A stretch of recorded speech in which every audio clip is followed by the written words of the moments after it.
recall is coming consistently when called. Recall is not a natural behavior for dogs. It's something that we have to teach and practice and really reinforce and reward. So some important elements of teaching a recall, thinking about your body position. If you're facing the dog directly, reaching out towards them, moving towards them, all of those postures can be considered intimidating for dogs, and they're less likely to come to you if you're doing those things. If you instead turn to the side, crouch down, moved away from the dog is more likely to feel comfortable about approaching you. So another important element of training recall is sound. We can use sound to our advantage when we're training. So high-pitched staccato sounds are more likely to make an animal want to come to you. The emergency recall I use for my dog is pop, pop, pop, pop. So high-pitched staccato sounds are more likely to make an animal want to come to you. Lower-pitched, slower sounds make an animal want to stop or slow down. So you can think of when you're working with a horse, telling them, whoa. So I think tone is also really important. And I know back before we knew what we were doing with dogs, we had a dog named Chelsea who would get out of the front yard all the time, and she was close to a busy street. And I was so worried that she was going to get hit by a car that I was standing out in the street going, Chelsea, you get back here. No, bad dog, and no dog is going to want to come if they hear that tone of voice. One more thing to think about when you're training a recall is the kind of cue that you're using. Is it something that the dog can hear well? Is it something that sounds like another type of cue? You want to make sure that your dog can distinguish it from other cues and that they know what it means. So pairing the cue with the behavior, making sure that they understand what you're asking them for.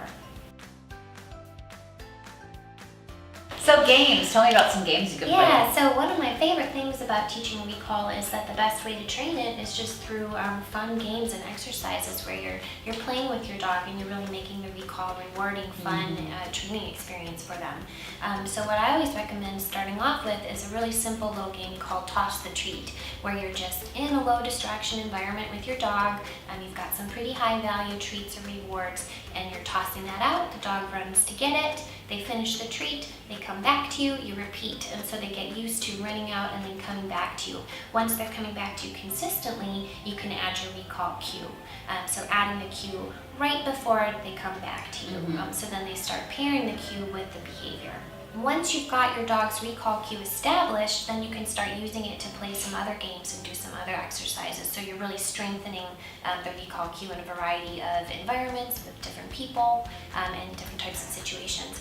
So some really fun games that you can play are back and forth, where you have a partner and you start pretty close together and you're calling the dog back and forth between you and then getting gradually farther and farther apart, so the dog is running back and forth between you. Another fun game that you can play in your house is hide and seek. So have one person hold the dog or tether the dog somehow. You go and hide and then use the dog's recall cue to have them find you.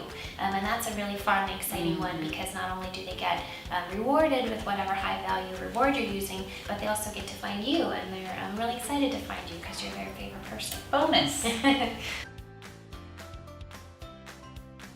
Yeah, so one thing I hear clients do all the time is, here Susie, here, here, and they say the cue over and over and over again, thinking the dog's just not hearing it, but the truth is, it's like blah blah Susie, blah blah, it's like they're not even listening. Right, so they're wearing out the value of the cue. The cue is starting to lose some of its meaning for the dog.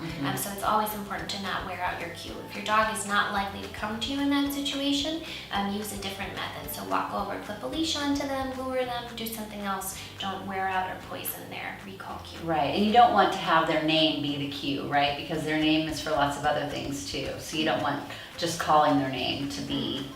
Yeah, a name should be used as an attention getter. So use their name to get their attention and then ask for the behavior that you want. Okay.